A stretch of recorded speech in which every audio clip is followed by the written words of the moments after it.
बात करते हैं हम एलएसी की, क्योंकि एक जानकारी आपके लिए है एलएसी को लेकर, क्योंकि कहा जाता है कि उत्तरी सैन्य कमांडर ने एलएसी पर जानकारी दी है। एलएसी पर बदलते हालात के संदर्भ में ये बातें कही गई हैं और एलएसी पर सामान्य हालात कहे गए हैं कि वहां पर अभी सामान्य हालात हैं। किसी भी परिस्थितियों से निपटने के लिए तैयार हमारी सेना हमेशा से रहती है और आगे भी रहेगी, ये बातें तो कही गई हैं। लेकिन ये कहा जा रहा है कि उत्तरी सैन्य कमांडर की तरफ से तमाम बातें कही गई हैं, क्योंकि पिछले दिनों हमने देखा कि एलएसी पर क्या करतूत चीनी सेना ने करने की कोशिश की और चीनी सैनिकों की तरफ से किस तरीके से घुसपैठ की जा रही थी, लेकिन भारत ने उसे नाकामयाब बनाया। जब हम देखते हैं कि चीन की चालाकी सामने आती है और चीन इंच इंच आगे बढ़ने की कोशिश करता है, लेकिन भारतीय सेना की तरफ से बखूबी अच्छा प्रदर्शन किया जाता है और गलवान के इंसिडेंट को भी हमने देखा किस तरीके का रहा। लेकिन अभी कहा गया है, जानकारी दी गई है उत्तरी सैन्य कमांडर की तरफ से, कहा गया है कि हालात दोनों तरफ से ही सामान्य हैं और इस वक्त की परिस्थितियां कैसी हैं वो बताने की कोशिश कर रहे थे जब उन्होंने एलएसी पर बदलते हालात के संदर्भ में बात की है। फिलहाल खबर बड़ी है, जानकारी बड़ी है, इसलिए 5 के 5 प्रोग्राम में हमने आपके सामने इस खबर को रखा है। थोड़ी देर में हम कोशिश करते हैं कि डिफेंस एक्सपर्ट हमारे साथ जुड़ सकें, क्योंकि हम लगातार जब देखा आपने कि गलवान का इंसिडेंट हुआ था तो गुलिस्तान न्यूज लगातार वहां कवरेज आप तक पहुंचाता रहा। डिफेंस एक्सपर्ट भी हमारे साथ जुड़े रहे और उनकी तरफ से भी आप तक जानकारी पहुंचाने का काम किया जाता रहा। लेकिन इस वक्त की बात करें तो इस वक्त की कहा जाता है कि हालात ठीक ठाक हैं, पर क्या वाकई ऐसा है एलएसी पर, उसको जानने के लिए हम थोड़ी देर में डिफेंस एक्सपर्ट के पास जरूर चलेंगे। लेकिन आपको गुलिस्तान न्यूज जानकारी हर देता है और इसलिए खबर आपको बता रहे हैं कि उत्तरी सैन्य कमांडर की तरफ से आज ये कहा गया है, जानकारी दी गई है एलएसी को लेकर कि खासतौर पर वहां पर धीरे धीरे हालात बेहतर होते गए और अब हालात धीरे धीरे सामान्य है, सिचुएशन बेटर हो रही है। ये बताने की कोशिश कर रहे थे सैन्य कमांडर, लेकिन उनकी तरफ से साफ शब्दों में यह भी कह दिया गया है कि हम किसी भी परिस्थितियों से निपटने के लिए तैयार हैं और आगे आने वाले समय में भी किसी भी परिस्थितियों से निपटा जाएगा। कि पिछले दिनों जब गलवान का इंसिडेंट हुआ था तब भारतीय सेना किस तरीके से मुस्तैद थी वो हम सब ने देखा। हालांकि अगर हम बात करें चीन के सैनिकों की तो चीन के जो सैनिक हैं वो भी खास तौर पर बॉर्डर पर नजर आए और चीन की चालाकी नजर आई जब चीन से विदेश मंत्रालय की तरफ से लगातार बयान आते रहे। जितेंद्र सिंह चौहान इस वक्त हमारे साथ जुड़ रहे हैं, रक्षा विशेषज्ञ हैं। चौहान साहब बहुत बहुत शुक्रिया हमारे साथ जुड़ने के लिए। गुलिस्तान न्यूज पर 5 के 5 में सारा समय आपने दिया, बहुत बहुत शुक्रिया, आपका आभार। आप थोड़े दिन बाद आए हैं लेकिन खुशी हुई आपसे मिलकर। चौहान साहब क्या कहेंगे, क्योंकि अगर हम बात करें उत्तरी सैन्य कमांडर की तो उनकी तरफ से जानकारी दी गई कि अब धीरे धीरे हालात सामान्य हो रहे हैं और जो स्थितियां हमने देखी थी कि बॉर्डर पर एलएसी पर एक तरफ भारतीय सेना तैनात है तो एक तरफ चीनी सेना तैनात है, पीछे हटने की बातें भी हुई थी, पर क्या वाकई ऐसा हो रहा है? क्या ऐसी तस्वीरें सामने आ रही हैं? क्योंकि सेना की तरफ से तो यही जानकारी दी जा रही है, पर आपको क्या लगता है कि वाकई जो सिचुएशन जो हमने देखा था गलवान इंसिडेंट के बाद थी अब वो कंट्रोल में है? देखिए हर्षित, जिस तरह से डेवलपमेंट हो रहे हैं जी, और जो बैक चैनल डिप्लोमेसी भी चल रही है, उधर रशिया और यूक्रेन का भी इसके पीछे वो है क्योंकि वो कॉन्फ्लिक्ट चल रहा है और रशिया का भी इन्फ्लुएंस चाइना के ऊपर है। तो ऐसे ये सब अगर परिप्रेक्ष्य में आप देखेंगे तो जो लद्दाख के अंदर सिचुएशन है पहले से काफी कंट्रोल में है, क्योंकि दोनों तरफ से कोई ऐसा एक्शन नहीं हुआ जिसमें आप कह सके कि किसी ने एक दूसरे को प्रोवोक किया हो। लेकिन ये भी सच है कि जो इतने दौर की बात हुई है दोनों कमांडर्स के बीच में, उसमें कोई फ्रूटफुल नतीजा डी एस्केलेशन के नहीं हुआ जिसमें विड्रॉल के ऊपर हुआ हो कि जैसे कि आप पहली जैसी स्थिति पे आ जाएं, वो तो नहीं अभी भी हुआ है और आगे होते हुए दिख भी नहीं रहा है। लेकिन ये भी सच है कि दोनों तरफ की सेनाएं, ऐसा कोई चाइना की तरफ से इंडिकेशन भी नहीं आ रहे हैं, ऐसा कोई प्रोवोकेशन भी नहीं आ रहा है जिसे कहा जा सके कि वो कोई इंडिया को प्रोवोक करने की कोशिश कर रहा है। ठीक है, तो ये भी हमें वेट एंड वॉच करना पड़ेगा, क्योंकि बार चाइना की कई बार क्या होता है शांति की, चाइना को बड़ा विश्वास नहीं कर सकते हैं कि चाइना मतलब क्या करने वाला है, और जो कई बार जो शांति होती है वो भी बड़ी अच्छी नहीं होती क्योंकि हो सकता है उसकी कोई प्लानिंग दूसरी हो। तो इसलिए जो एलएसी के ऊपर है हमारी सेनाओं को सतर्क रहना ही पड़ेगा और देखना पड़ेगा कैसे डेवलपमेंट आगे अनफोल्ड होते हैं। ठीक है, लेकिन चौहान साहब अभी हम चीन को देख रहे हैं कि चीन सिचुएशन को समझने की कोशिश कर रहा है। चलिए ठीक है, अभी हम देख रहे हैं कि हालात थोड़े ठीक हो रहे हैं, अभी कोई ऐसी गतिविधि नहीं की जा रही है, लेकिन जो रूस और यूक्रेन का इस वक्त युद्ध चल रहा है, हम देख रहे थे कि चीन किस तरीके से खामोशी से देख रहा था कि अमेरिका वहां पर आएगा नहीं आएगा, क्या बातें कही जाएंगी। और 2050 को लेकर जो चीन की तरफ से प्लानिंग की गई है उसको लेकर भी खामोशी से तैयारी चीन कर रहा है, क्योंकि आहट कहीं ना कहीं हो रही है। ताइवान को लेकर प्लानिंग हो या फिर जमीन पर वो अपना हक जताता है, हमें तो तैयार रहना ही होगा हर फ्रंट के लिए। लेकिन क्या वाकई चीन की तरफ से ऐसा किया जा सकता है कि 2050 की प्लानिंग को लेकर वो काम कर रहा है और उसमें आगे आने वाले समय में कामयाब हो, अगर सभी देश इकट्ठे ना हुए तो? देखिए हर्ष जी, वो तैयारी तो कर रहा है, वो हर देश करता है, तो उस पर आप नहीं कह सकते वो क्यों कर रहा है। हर देश चाहता है उसका जो डिफेंस हो मजबूत हो, उस पर तो कोई बात नहीं। एज रिगार्ड उसका वॉच वेट एंड वॉच की सिचुएशन, वो ये भी सच है कि जो रशिया यूक्रेन के ऊपर जो बाकी इंटरनेशनल कम्युनिटी का रिएक्शन है उसको भी चाइना बड़ी क्लोजली वॉच कर रहा है। और साथ में एक चाइना इनडायरेक्ट जो रशिया को सपोर्ट दे रहा है। यहाँ मैं एक बड़ी बात कहना चाहता हूँ, शायद इसमें इससे ज्यादा संबंध ना रखती हो। जो संघाई के अंदर लॉकडाउन हुआ है, कभी आपने एनालाइज किया कि संघाई के अंदर लॉकडाउन का इम्प्लीकेशन कहाँ कहाँ हो रहा है? क्योंकि संघाई एक हब है, बिजनेस हब है चाइना के अंदर, जहां पे इंटरनेशनल के अंदर जो बाकी देश हैं उनकी कंपनियां वहां पे काम कर रही हैं। बिल्कुल। लॉकडाउन हो जाने से उनके इकोनॉमी में इनडायरेक्टली इफेक्ट हुआ है। कहीं ऐसा तो नहीं है कि रशिया और चाइना की कोई अंडरस्टैंडिंग हो रही? बिल्कुल। अगर ऐसा है, क्योंकि देखिए चाइना इस टाइम रशिया के साथ खड़ा, ये तो आप मान के चलिए, तो रशिया भी कहीं ना कहीं इनडायरेक्टली इन्फ्लुएंस कर रहा होगा। तो ये जो वर्ल्ड ऑर्डर बन रहा है, नया वर्ल्ड ऑर्डर, वो आगे जाके कहीं ना कहीं पूरे उसको इफेक्ट करेगा और एक नया वर्ल्ड ऑर्डर बनेगा भी। उसी के परपेज में आप देखिएगा जो भारत का स्टैंड है बहुत ही क्लियर है। भारत ने कहीं भी किसी की तरफ वो नहीं लिया, ना वो नाटो की तरफ गया, ना रशिया की तरफ गया है। उसे क्लियर स्टैंड बोला कि देखिए मैं एक न्यूट्रल कंट्री की तरफ हूं, क्योंकि वो भी वेट एंड वॉच है, क्योंकि उसके अपने इंटरेस्ट हैं। तो भारत का कहना है कि कंप्लीट जो डिप्लोमेसी चल रही है उसके अंदर मैं अपना इंटरेस्ट देखूंगा, ना कि मैं अमेरिका का या किसी दूसरे देश का इंटरेस्ट देखूंगा।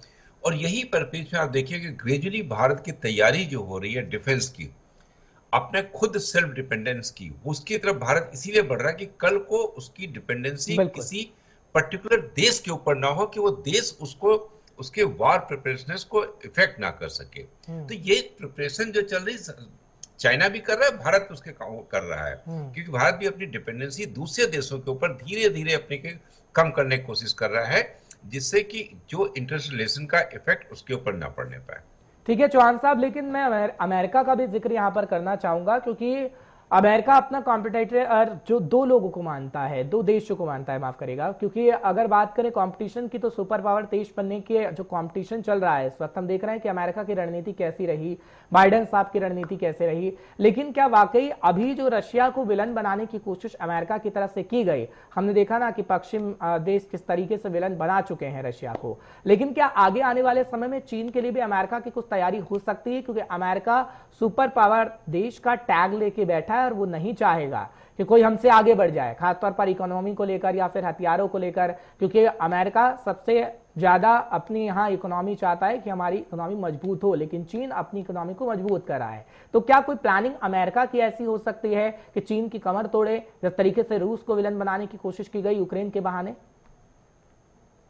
हर्ष, आपने बहुत सही ये चीज कही, क्योंकि देखिए रशिया का यूक्रेन तो एक बहाना था, ठीक है। बेसिकली लड़ाई कहाँ हुई है? अमेरिका और रशिया के बीच में, क्योंकि NATO country of course America के साथ में है, मेन वहां पे था। और सेम वे जो चाइना भी एक तरह अमेरिका चाइना को बहुत क्लोजली वॉच कर रहा है, क्योंकि चाइना का जो चाइना अगर उभर के आता है एक लिमिट के बाद, उसका असर सीधा सीधा अमेरिका के ऊपर पड़ने वाला है जी। तो इस चीज को अमेरिका, और यही आप देखेंगे जो अलाइनमेंट अमेरिका कर रहा है वो चाइना के अगेंस्ट भी कर रहा है।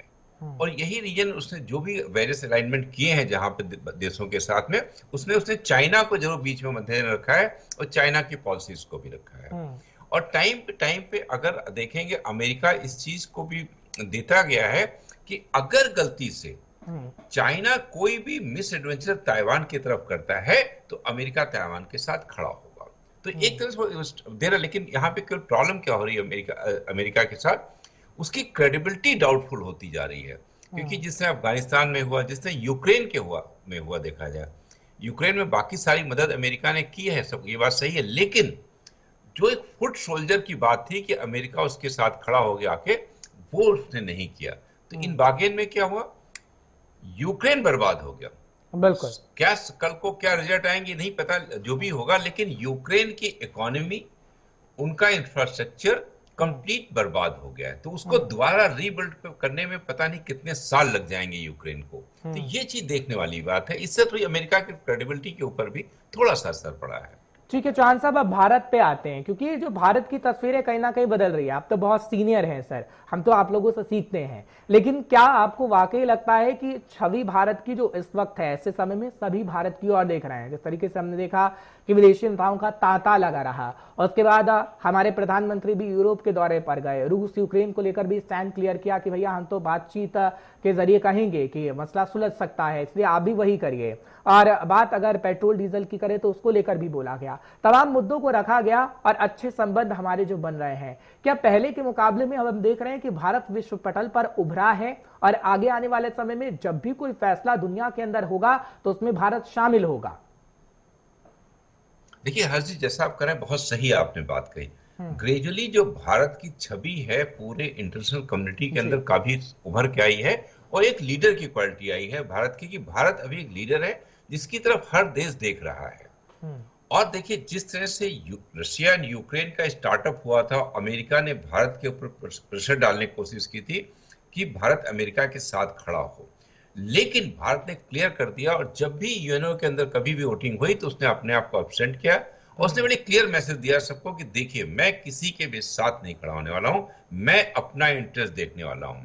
तो उसने अपने बहुत ही स्ट्रांग पोजीशन रखी दुनिया के पटल पे, और इसी का परिणाम आप देखिए। उसके बाद हर देश से जो मेन देश कहे जाते हैं, उनका कोई न कोई सीनियर मंत्री वो भारत जरूर आया उसको अपनी बात करने के लिए, रखने के लिए। बिल्कुल। लेकिन वहां पे भी जिस तरह भारत ने अपनी बात रखी है, अगर एक को याद कीजिए हर्ष जी, जिस तरह अमेरिका ने एक प्रेशर टैक्टिक्स अपनाई थी भारत के ऊपर कि हम लोग ह्यूमन राइट वायलेशन का भारत के अंदर देख रहे हैं, बिल्कुल उसका अपने विदेश मंत्री से जिस तरह से स्ट्रॉन्ग रिप्लाई दिया था, वो भी अमेरिका के अंदर दिया था, उन्हीं के मीडिया के सामने दिया था कि भाई हम लोग भी बड़ी क्लोजली अमेरिका के अंदर जो ह्यूमन राइट वायलेशन है उसको देख रहे हैं। देखिए ये स्टेटमेंट के लिए बहुत बड़ा वो चाहिए था। इससे पहले कभी किसी ने अमेरिका को नहीं बोला, इसके ऊपर अमेरिका को नहीं टोका, तो पहली बार अमेरिका को सेम रिप्लाई मिला जो अमेरिका चाहता। तो ये बहुत क्लियर मैसेज गया कि अब शायद भारत को आप लाइटली नहीं ले पाएंगे और भारत को प्रेशराइज नहीं कर पाएंगे। यही एक रीजन रहा है कि जब हमारे प्राइम मिनिस्टर अभी यूरोपियन कंट्री विजिट पे गए तो हर देश ने उनके साथ एक तरह से वो बना दोस्ती करने की कोशिश की, और ये बात कही कि आगे हम लोग एक साथ चलेंगे। बिल्कुल। अभी फ्यूल डिप्लोमेसी की बात देखिए, सबने सैंक्शन लगा दिए, ठीक है, रसिया में, कि रसिया से फ्यूल नहीं लिया जाएगा जी। लेकिन भारत ने कहा नहीं, मैं तो लूंगा, क्योंकि मेरा जहां इंटरेस्ट होगा मैं वहां लूंगा।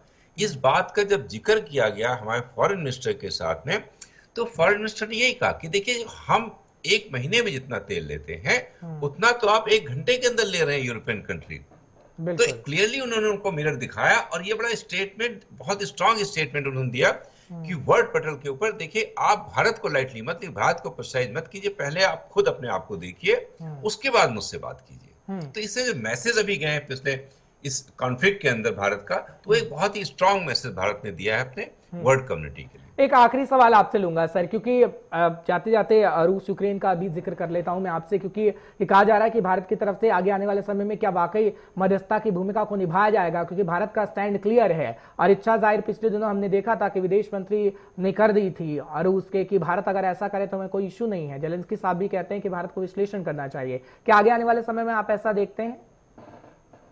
देखिए हर्ष, ये सही है जो आपने कहा, बहुत सही बात आपने कही है कि जिस तरह से भारत का स्टैंड रहा, और साथ में हमारे प्रधानमंत्री दोनों देशों से कांटेक्ट में है। ऐसा नहीं कि उन्होंने इग्नोर कर दिया हो, उन्होंने यूक्रेन प्रेसिडेंट से बात किया और रशिया से बात किया, दोनों से, और दोनों को एक ही चीज कही कि देखिए इसका एक जो अंत होना चाहिए, उसका एक ही तरीका है कि आप लोग टेबल पे आइए, आमने सामने बैठिए और बातचीत कीजिए। जो युद्ध है इसका कोई भी वो नहीं है, सोल्यूशन नहीं है। तो इस परिप्रेक्ष्य में आप देखिए दोनों देश कहीं ना कहीं बैक चैनल डिप्लोमेसी के अंदर भारत के टच के अंदर है, और भारत भी उनके साथ टच में। तो ये भारत जो इनके बीच में एक मध्यस्थता, जैसे आपने बात कही, एक बहुत इंपॉर्टेंट रोल हो सकता है फ्यूचर में निभाए। सर बहुत बहुत शुक्रिया आने के लिए, समझाने के लिए हमारे दर्शकों को। फिर आपसे जरूर मुलाकात होगी चौहान साहब, खुशी हुई आपसे मिलकर, और जिस तरीके से आपने बताया वाकई ये देखने को मिल रही है सिचुएशन, और आगे कैसे सिचुएशन रहेगी हम डिफेंस एक्सपर्ट से बातचीत करते रहेंगे, वो आपको जरूर बताते रहेंगे 5 के पंच प्रोग्राम में गुलिस्तान न्यूज पर। लेकिन